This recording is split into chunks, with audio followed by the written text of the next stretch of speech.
Hi, I'm Karan Thapar. Over the last few years, I hope you've been watching my program, The Interview on the Wire.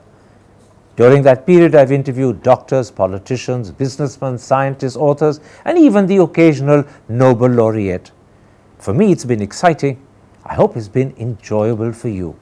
But these, as you know, are tough times, and if this program is going to remain bold, independent, and sometimes even defiant, then I think we need your support.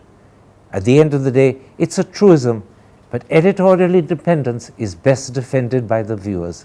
So if you would like this program to remain the way it is, forthright, outspoken, and interesting, then would you consider supporting us? All you have to do is to click on the description at the bottom. But more than anything else, I hope you will continue to watch the interview. Your viewership means an awful lot to me.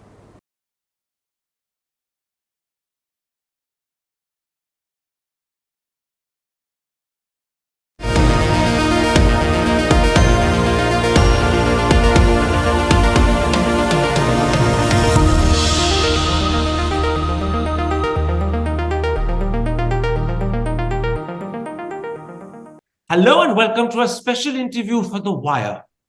Was the Congress Party's plenary in Raipur a success or a failure? In a recent article in the Indian Express, one of India's foremost political analysts and commentators suggests it wasn't a success, but it wasn't a failure necessarily either. Joining me to fully explain his views is the Chief Editor of Studies in Indian Politics and the Co-Director of Lokniti's Program for Comparative Democracy, Professor Suhas Palshikar. Professor Palshikar, I'm going to deliberately leave that question, whether Raipur was a failure or a success, hanging in the air right till the end of the interview. I'm going to begin instead with the two issues that you wrote about in your article for the Indian Express, which were the challenge facing the Congress Party and the effectiveness of Congress's response. Let's start with the challenge. You say it is to remain competitive in a multi-party federal polity. Now, that's a challenge that Congress has faced for 9 years since 2014, and to be honest, it's failed to tackle it. So let me start by asking, how daunting a challenge is this? Thank you, Mr. Karan Thapar, for this interview. As far as the challenge that you talk about, and I have talked about also, is actually not just 9 years old, but more than that, more than 3 decades old. Ever since the party lost in 1989, in a sense, the crisis for the Congress Party began, and it has never come out of it, although, ironically, the party was in power for over 15 years during this 30 years period. One would have expected, therefore, that a party which is in power in 15 years can overcome the challenges of leadership, the challenges of organization, and the challenges of ideology. These are the challenges, but more importantly, as you rightly pointed out, the current challenge is to survive in a multi-party context. You know, the Congress till the 1980s was in the habit of facing challenges when it was dominant, whereas now since 1990s, we have entered into a multi-party competitive phase, and any party to survive has to realize that there is this multi-party competition. You are not the only competitor, nor is there only one rival that you have. You have many rivals in different states. That is the challenge. And therefore, I said that the Congress has not really been able to overcome this challenge in particular. And one quick question. With every year that Congress fails to overcome the challenge, and as you say, this challenge has been facing Congress for 30 years since its defeat in 89. With every year of failing to overcome the challenge, does the challenge get worse? Oh, yes. As you postpone the questions of organization rebuilding, naturally the challenge becomes even more serious, and you are then unable to handle the backlog in a sense. So there is a backlog of more than 3 decades that the Congress has to fill in, and that is where the challenge really becomes almost insurmountable. Now, you write in that Indian Express article that between the Udaipur Chintan Shivir of May 2022 and the Raipur conclave of just last week, there are 3 small achievements to the Congress Party's credit. First, the bloodletting has stopped and there are no major defections and splits. Second, the party has elected a new president. And third, it's agreed to reserve places in the CWC for women, youth, minorities, and marginalized sections. How significant are these achievements, or are they really just small? Because that's the adjective you use. They are interesting, but I call them small for a reason. The reason is that there is always a difference between what you resolve and what you actually do on the ground. And that is where the Congress often fails. Take, for example, the third achievement, namely the resolution to fill in positions from marginalized sections and from the youth. The test of the pudding, as they say it, is in eating it. So it would depend upon when does the Congress do it and how effectively does the Congress do it. Or take the question of an elected party president. Yes, there was a contest. Mr. Mallikarjun Kharge has been elected as the party president. After a long time, there was a contest, in fact. However, what has he done in the intervening period to show that he is in the saddle, that he is actually doing something, except making statements? And that is why I call these achievements really small achievements. Now, against this background, Professor Palshikar, you write, and I'm quoting you, in order to improve its electoral fortunes, the party has to do a lot more than this. And you identify two areas where action is necessary: organizational and political mobilization. Let's take each of those one by one. Organizationally, you say, the most important step is the democratization of the functioning of the party. But by deciding not to hold elections for the CWC, you say the Congress has failed to act. Could you explain to the audience why are those CWC elections so important and how damaging is the failure to hold them? You see, just holding elections or democratization in a very ideological sense are not the key things. The key thing is the liveliness of a party, for which you need leaders, and by leaders I mean members of the CWC, or for that matter, presidents of your PCCs, Pradesh Congress committees, who are really in a position to command a large following, who are heavyweights, who have a mass base, not just a tactical position in the party. For far too long, it has been criticized that the CWC and decision making, or the high command in the Congress party, are packed with yes persons, yes men mostly. Instead of that, what I thought the Congress needs is a churning, whereby new leaders come in, you then get into the habit of negotiating with each other rather than driving each other out of the party, making the party unlivable for your rival. That's not the way you function in a party. And therefore, what is important is election for this churning. What is important is election to ensure that real leaders with a mass base come to the helm of affairs. That's why I have made this statement. So, in a nutshell, what you're saying is that elections would breathe fresh life and liveliness, to use your phrase, into the party. It would create a political churning. It would throw up new leaders and remove yes men who simply are not capable of the challenge. That is why elections are critical. Have I understood that correctly? Absolutely, because for a long time, it is a valid criticism of the party that there are always palace persons in the party, courtiers as if it were. And that image is not actually an illegitimate image of the party. So what you need is, of course, you need some intellectuals, some tacticians, but after all, you also need people, leaders, who have their foot firmly in the ground. Now, the second organizational failure you point out is that the Udaipur Chintan Shivar commitment to one family, one post has effectively been buried. And here you say this is not simply a question that applies to the Gandhi family.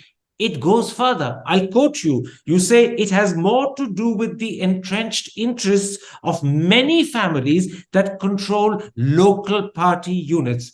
This is more about the way local politics is conducted, and it thwarts the entry of young activists into competitive politics. For people who aren't familiar with this wider, deeper thought, could you explain it a bit more fully? Yes, with the indulgence of our viewers, I might say that in India, this idea of so called dynastic politics is generally very grossly misunderstood, simply meaning that at the top you have one family and that controls the party. Now, that happens in most parties, of course, but that really is not the key problem. The key problem is at the ground level, where an ordinary young person is wanting to enter politics and she finds that there is no place for the ordinary worker because that place is already taken by someone parachuting from a dominant family locally, a family that dominates the party locally. And that continues. Therefore, when an MP or MLA passes away while during the term, we often give tickets to their family persons. This kind of family politics is a problem for this reason that then it, in a sense, creates the threshold very high. As it is in our politics, the threshold of entrance for an ordinary citizen is already very high. You further heighten it by creating this barricading by the families that control the party locally. Go to any taluka, go to any district, and you find that one or two families dominate a given party. And this is not true only of the Congress, of many other parties. And I dare say, even a party which is not led at the top by a family, but at the local level, that happens. Something like that happens in the BJP too. Now, the Congress, by one family, one post position, could have shown that it is apparently keeping aside the dominance of the Gandhi family, but in reality, what it could have achieved is to crush this domination at the local level. That is the kind of reform the Congress has been waiting for a long time. Very quickly, do you think the Congress is aware of this problem and failing to tackle it deliberately, or do you think they're actually ignorant of how local families at the local level are stopping young people entering because there's no room for them? So are they aware and denying the problem, or are they ignorant and unable to spot it? I think they are aware of it. But those who take decisions are themselves parachuted leaders most of the time. As I have commented in my piece as well, you have a party president whose son himself is one of the major aspirants and an MLA in the state of Karnataka. So, how could it be that those who are in a position, having come from the same route, will stop or plug that route? That is unlikely to happen, and a lot of pushing around will have to take place for that. Now, against this background, let's come to what you consider the failure to politically mobilize the party. You say, beyond big speeches, harsh criticisms, and pious hopes, Congress needs a direction in the matter of forging alliances. And then you add, both Rahul and the party are yet to hit the right formula of coalition making in the face of a ruthless competitor. Now, most people will say that at Raipur, Mr. Kharge, as party president, announced that Congress would forge a coalition which Congress would lead. Why is that insufficient?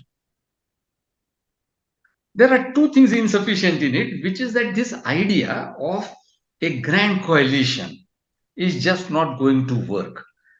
Unity of opposition in terms of an understanding with each other about what are the problems and how to overcome them is one thing, and a tactical alliance is another thing. A tactical alliance will have to be at the state level rather than an all India alliance. So that's one problem. The other set of the problem is this idea that Congress will lead the coalition. This is for other parties to say, not for the Congress to say that we will lead. This kind of inheritance of the idea that we are the only natural claimants to leadership position can be a deal breaker as far as coalitions are concerned. Our starting point was that there is a multi-party system. The present system is multi-party. In this multi-party system, no party, probably excepting the BJP, can claim that they have the capacity and also the right to lead a given coalition. So the Congress has to overcome this problem. I'm going to pick up on your words because I think they're particularly important. It's for other people, other parties to say, not for Congress to assert, we will lead the coalition. And that reminds me of a sentence from your Indian Express article. In that article, you said the party should be prepared to be more modest in its dealings with other opposition parties. When you call for greater modesty, greater humility, are you simply referring to the claim that we will lead, or are you also saying more things? There is also one more thing, which is that in a multi-party system, smaller players often come up and make somewhat exaggerated claims. But look at any state, let's say Gujarat or Maharashtra, and why not? The smaller player would say that you fight the BJP and you lose all seats. So let us fight a few seats instead of you fighting those seats. That is where conceding space to the other players will be required. So it is not just a psychological hang up that we are an important party of the past, but also an not ignorance, I would say, but unpreparedness to accept the reality that Congress is just one among the many players currently. And I suppose a test of this will be in those states where Congress believes it is the principal opponent to the BJP. I'm talking of states like Haryana, Rajasthan, or other states where Congress believes it's the main party. You're saying even there, it must yield some space to its allies that are part of the coalition. It mustn't say, we'll fight on our own against the BJP here. Sure, yes, that is what I would say. Now, you also raise critical questions about the Congress Party's ideological message. You write, and I'm quoting you, how is the party going to awaken the masses on questions of crony capitalism and communalism? The question remained unanswered at the Raipur session. But then, very importantly, you add, criticizing the BJP is easy, but making sure that the average Hindu is convinced that being anti-Muslim is not necessary for being a good Hindu or a good nationalist is a difficult task. I get the feeling that what you're really saying is that Congress hasn't thought about this seriously enough, which is why they have no clear, good idea of how to tackle it. Yes, I would say that. To divert a little bit and go back to a very old Hindi kawali, there is a couplet in that kawali which says, जब मैं पीता हूं, and the reference is to drinking poison, जब मैं पीता हूं तो कहते हैं मरता भी नहीं, जब मैं मरता हूं तो कहते हैं जीना होगा. That is the trap in which the Congress is caught up. That it just doesn't realize that here is the BJP, which in the last 3 decades has created this new idea for people of this country that if you are religious, then you have to flaunt your religiosity on your shoulder sleeves, shirt sleeves. It is this new India, literally speaking, where you have to operate and tell the people, no, religiosity is something different from really beating up Muslims or Christians or vice versa. It's not just teaching the Hindus. It is equally about Muslims. It is equally about Christians, wherever they may be in a larger number.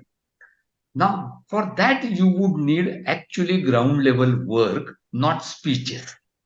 I don't think any one of us really has a convincing answer to this. And therefore, I call it a daunting task to go to the people and say, yes, nationalism doesn't mean this, but something else. And we have to go back to that nationalism, or we have to create a new nationalist culture in this country. Whenever atrocities against Dalits or Muslims take place, do we see any Congress karyakartas going there to either prevent them or to ameliorate it? You splash photos of a chief minister announcing ex gratia payment to the children of killed person. But between the killing of those persons in Rajasthan and the chief minister making that announcement now, do we see the Congress workers on the ground really going there, if not preventing, at least consoling those people? It is this task that the Congress has to do. That is an arduous task. The circumstances are adverse, but as Rahul Gandhi himself has said during the Bharat Jodo Yatra, the road is not going to be easy. So they have to take that road. But you know, there's something in your answer that suggests an even bigger problem. It's not just that the task is arduous and it's not being performed either. The Kayakartas are not doing the work on the ground that they should. But the really daunting thing is that what Congress is required to do is to translate abstract concepts such as communalism, crony capitalism, and secularism into meaningful things that people can understand at the tip of their fingers. And that mental process, how do I translate an abstract message into something that matters in the daily lives of people and makes meaningful sense to ordinary people, even that is a daunting task because that translation isn't happening. Yeah, that translation is not happening. You are absolutely correct. One's complaint would be that the Congress, at least some leaders, make correct statements, so to say. They also make academically accurate analyses. Now, the challenge for the Congress Working Committee and the President and all those who matter in the Congress is to translate it for the workers and give them an actual program. That if I am a Congress worker, what should I be doing? Not what I should be saying on Twitter, but what I should be doing with my electorate. That is something which the Congress needs to be doing. And in fact, Congress's problem or inadequacy is made worse by the fact, and you point this out in your article, that there are contradictions on this within Congress itself. You say many leaders of the party themselves believe that showing off religious credentials is enough to compete with the BJP. And there it seems to me you're suggesting that many congressmen believe that rather than take a different stand to the BJP on Hindutva, they need to imitate the BJP in the hope that's the best way of undermining the BJP. Yeah, in our country, those who go by the name of Hindus have always been, most of them, quite religious. And not religious in the spiritual sense, but also they are practicing Hindus. They go to temples if they like to. They perform rituals if they like to. There is no necessity for now Congress persons to do it publicly. In fact, it reinforces the criticism that you were ashamed of being Hindu earlier. They should have said that, look, we have been Hindus always, and all our stalwarts and ordinary workers have always been Hindus, practicing Hindus in a sense, practicing Muslims, practicing Christians. So what is so great about showing it off? Our Hinduness we will show off by showing you how to treat non-Hindus, how to treat Dalits, how to treat Adivasis. It is that Hinduism that the Congress needs to go back, which has the dreams of being actually a system which co-opts others, which adapts to others, and therefore coexists with others. Again, it's a very important point you're making, that Congress needs to say, we will prove our good Hinduness by showing you how to treat Muslims, Adivasis, and Dalits better and properly, not by flaunting our religion, but by actually living up to the requirement of our religion, which is treat others well. And that treating of others is the lesson Congress has to teach. But it doesn't seem many congressmen either understand that, and even fewer live up and practice it. That's why then it seems as a cynical practice when congresspersons suddenly start attending religious ceremonies or going to meet religious gurus and babas and maharajas. It simply smacks of cynicism rather than any sincere effort. And surely this applies to Rahul Gandhi when he keeps visiting temples and claims to be a Janaudhari Hindu. Frankly, there's no need for him to even make that claim or to show that the Kaaba. What he needs to do is to show the essence of Hinduism is treating other people well. That's the message, not proving I'm a better Hindu than others. Absolutely. And in fact, Rahul Gandhi should have thrown this question at his adversaries. Look, I believe in principles of Hinduism, but what do you call me? My father was a son of a Parsi and Hindu marriage, and my mother has been a Christian, and therefore I belong to different religious traditions together. And it is this syncretism that I have learned from my family, and I have also learned and tried to now tell you in my politics. That should have been the message. Instead of that message, simply projecting himself as a believing and practicing Hindu doesn't really cut much ice, because when it comes to believing and showing off your Hinduism or your being Hindu, there are far too aggressive and militant show offs of being Hindu than the Congress can do. And No the competition irony, there. and the irony, Professor Palshikar, is that the syncretism that he should be proudly standing up in defense of is also at the heart of Hinduism. Absolutely, yes.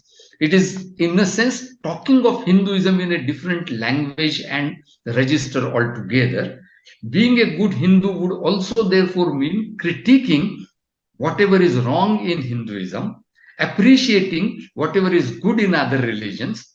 I thought that Congress needed a lesson in this, because that is precisely what Gandhi was trying to do.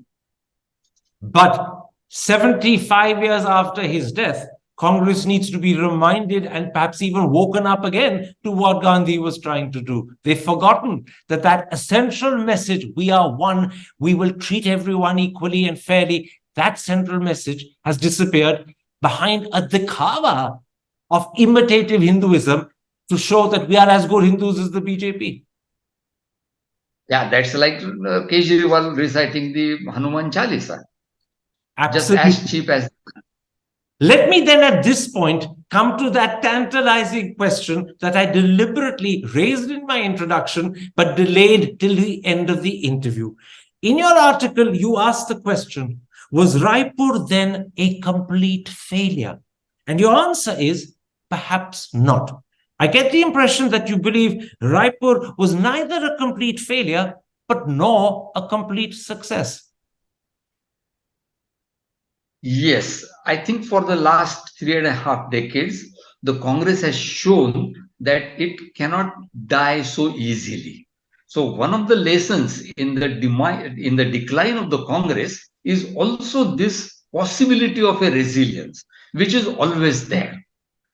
And one, as we talked earlier also, one is not saying that the Congress should survive just because one is a fan of the Congress or supporter of the Congress, but because what the Congress as an idea stood for earlier in the past of the country, and also because in a multi-party democracy, you definitely need a middle of the road party like the Congress. And that is why I thought that the possibility is still there. That possibility needs to be exploited by the party itself. So would I be right in summing it up the following way? Raipur was neither a success nor a failure. Yes, I would say it was not a failure, but it obviously did not do as much as, in a sense, the Bharat Jodo Yatra promised. So it's not just Udaipur, because between Udaipur and Raipur, the Bharat Jodo Yatra has taken place. And the Congress, at least theoretically, raised many hopes through that yatra. Now it is up to the party to fulfill those hopes by actually showing to be doing something, seem to be doing something, and earnestly doing something. Against that background, or that verdict rather, Raipur was neither a success nor a failure. Let me return one last time to Rahul Gandhi, because you end your Express article by talking about what you call the new stature of Rahul Gandhi. Your words are, he is emerging as a thinking politician, but he also needs to take the burden of giving an action program to workers. Much would depend upon how he realizes the urgency of this task. And it seems to me you're saying two things about Rahul Gandhi. First, you're saying Rahul Gandhi can determine the future of the party, but if he's going to determine the future, he needs to go about it quite differently to the way he is. Not just quite differently, but also probably much more fast, much more rapidly. He cannot say that I'm no more the party president, so the task of party building and giving a program of action now rests with Mr. Kharge. He cannot do that. Secondly, he somewhat sounds sometimes, I don't know whether it is by design or by accident, as a reluctant politician. His statement that power is poison looks good, philosophical for a drawing room debate. But the point is, if Mahatma also drank that poison and was dripped in power, although we don't understand that the Mahatma was also doing politics of power, why not us? Why not Rahul himself? So he will have to, in a sense, digest that proverbial halahal and give the party something. A party which has initially parachuted him as general secretary and then made him president, and now looking forward to him doing some magic. Though he doesn't have a magic wand, he has to do something for the party. Giving speeches at Cambridge doesn't really give you following. You have finally to talk to your party people and tell them what to do tomorrow, what to do day after tomorrow. In that context, that he has to finally talk to his party people, tell them what to do tomorrow, what to do the day after.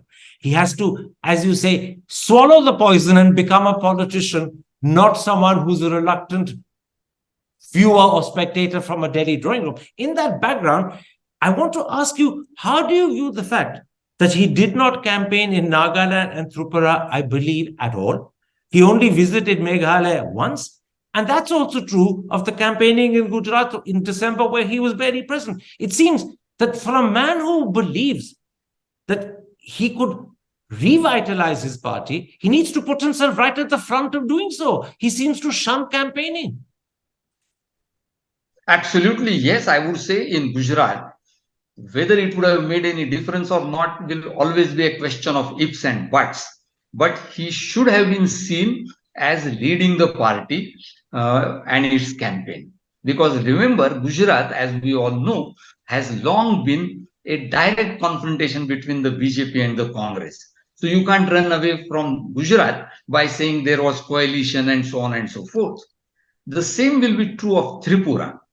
A major experiment was being done in Tripura by the party. While it is at wars with CPM in Kerala, they forged an alliance with CPM and Left Front in Tripura. So, again, irrespective of what the outcome could have been, Rahul Gandhi should have gone there and tried to woo the Adivasis, who seem to have voted overwhelmingly for the Adivasi party that has come up, Tripura Mota.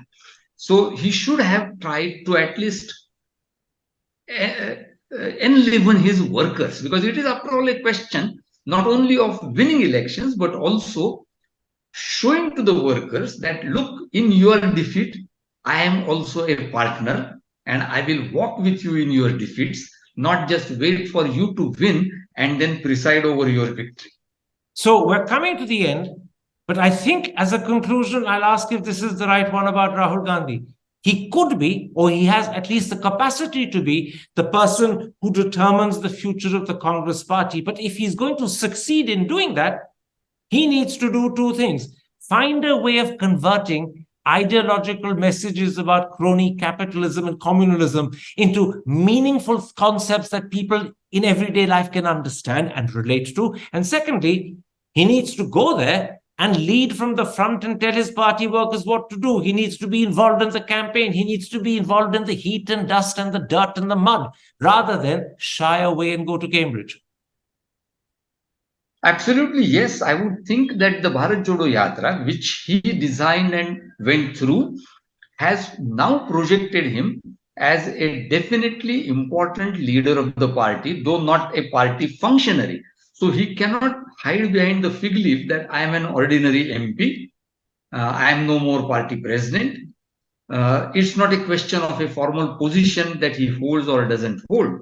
The fact that he has been projected through the Bharat Jodo Yatra has to be translated into an advantage for his party. Otherwise, the labor of the Bharat Jodo Yatra would only become a historical plus point. So people hearing you, Professor Palshikar, will probably have formed an opinion in their mind, which is that Professor Palshikar is saying Congress has theoretically the capacity to revive. There are ways it can help itself do so, but it needs to actually make that effort. Otherwise, that capacity will remain theoretical. That effort, that thinking is still what's required. Yes, I like your word theoretical. The theoretical possibility can always be shown, pointed out.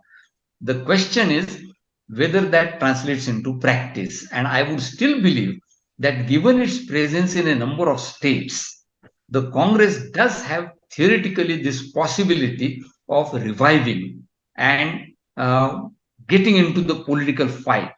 One will always have to wait when the Congress really gets to translate that into practice. Yes, and this brings us right back to what you posed in that article for the Express as the challenge for the party to remain competitive in a multi-party federal polity. That challenge remains. The capacity to tackle it is there theoretically, but we have to know whether the thinking and the effort that's necessary will happen or not. I thank you very much for this interview, Professor Palshikar.